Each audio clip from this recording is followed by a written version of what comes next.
God. Amen. Please be seated.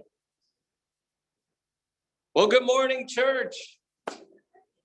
I say that with energy because there's few of us. There's a lot of rain and wind and clouds going on outside, and yet we still have energy and we still rejoice. So good to see all of you, both physically present and over Zoom on this, the third Sunday in Advent.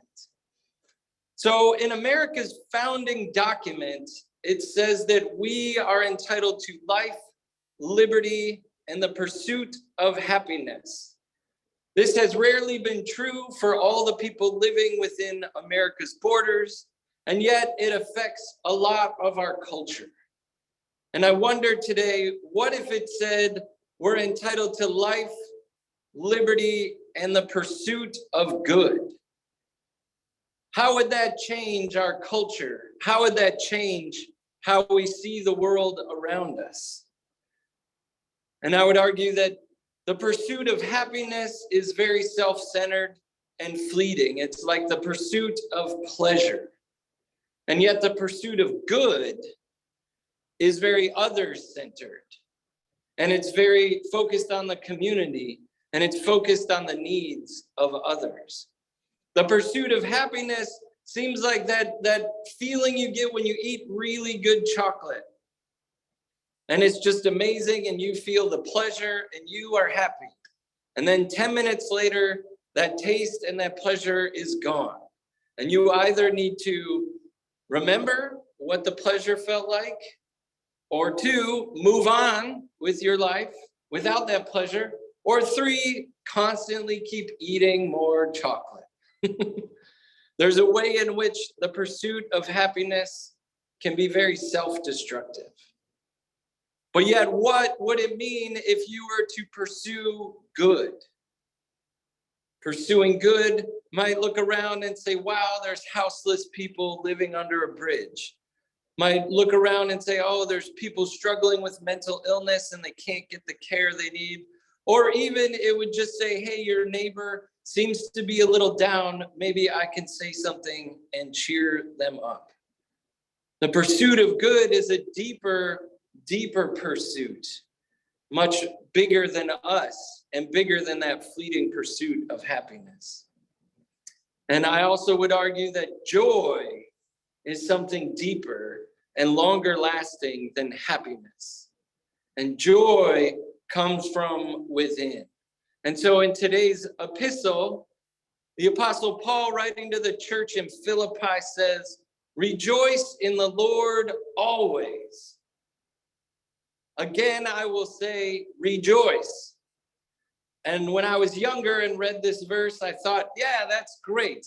Let's be optimistic. Let's be positive. Rejoice in the Lord always.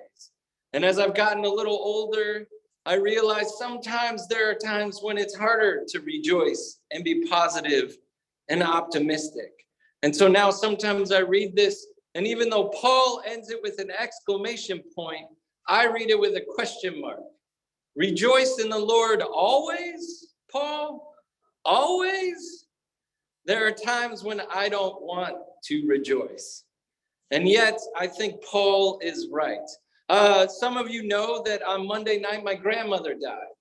I told a story about my grandma Ruth a couple weeks ago in a sermon. She was my last grandparent, and I was able to FaceTime with her a month or 2 ago, and she said, Jim, I'm ready to go. If I don't wake up tomorrow, rejoice, because I will be with God. And my grandma married my grandfather when she was 19. They were married for almost 73 years. Until Grandpa died 4 years ago. And she lived a good long life, and she desperately missed my grandpa. And so in the midst of this, you know, sometimes you want to say, really, Paul, rejoice in the Lord always? But my grandma died. Yeah, but I have 98 years of memories. Well, I'm only 44. But I have many, many years of memories with my grandma, and I can focus on those, and I can also rejoice that she's with Grandpa, and her hearing is finally back, and all of that, and she is with the Lord, and she is happier. So yes, rejoice in the Lord always. The book group during Advent on Wednesday nights, we are reading Bishop Curry's book, Love is the Way, How to Find Hope in Troubling Times. And so far we read the first 4 chapters, and he tells the story of his family members and of love. And he talks lovingly about his grandmother. And Bishop Curry's grandmother grew up picking cotton on a sharecropper's farm. And I think it was her grandfather who was born enslaved. And Bishop Curry's grandmother saw a lot of suffering, and she lived through a lot of difficulty. And yet she was filled with joy. And Bishop Curry talks about going to visit her and sitting with her in the kitchen where his grandmother would be chopping things, boiling things, and she would be singing hymns, and she would be preaching sermons, sometimes just to the food, but also to Bishop Curry. And she was filled with joy. And Bishop Curry talked about it in the book and talked about how it's a defiant joy.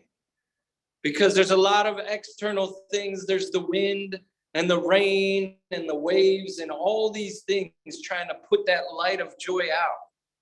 And yet she would not let her light be diminished. And it was a defiant joy. And so it seems like joy is something that comes from your inside, this internal joy that you feel, regardless of the external factors that come your way. And it's interesting to note that St. Paul wrote this letter to the church in Philippi while he was in prison. He was in prison in a place where they're trying to diminish his joy, trying to keep his body where it needed to be, confined, dark, diminished.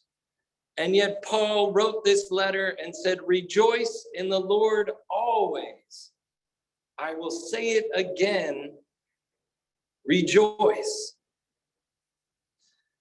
So how can we in this Advent season cultivate inside ourselves a defiant joy?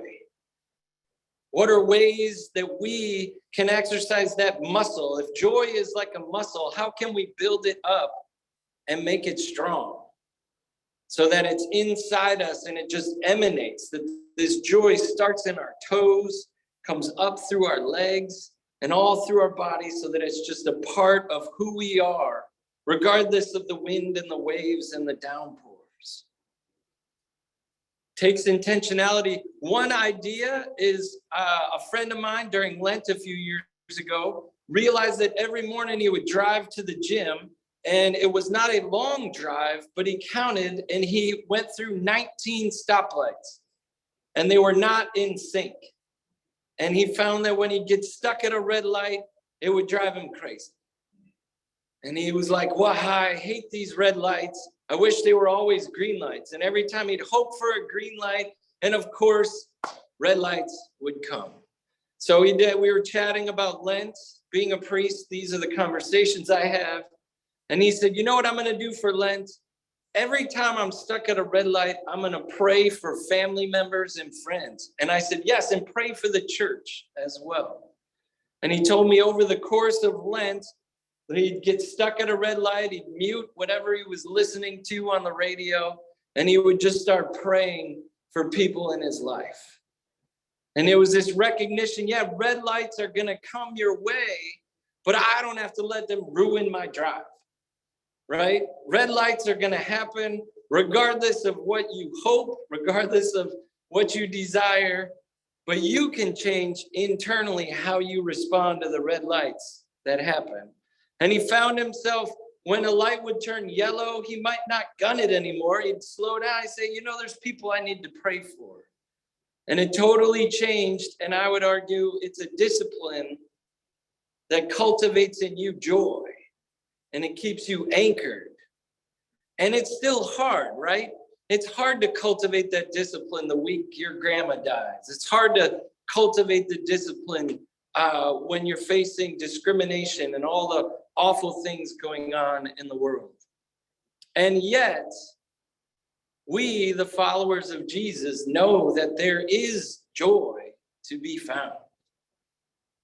At the end of each service, when I do the benediction, I wrote it myself a few years ago. I hope some of you have noticed, but I say, may you see the beauty of God.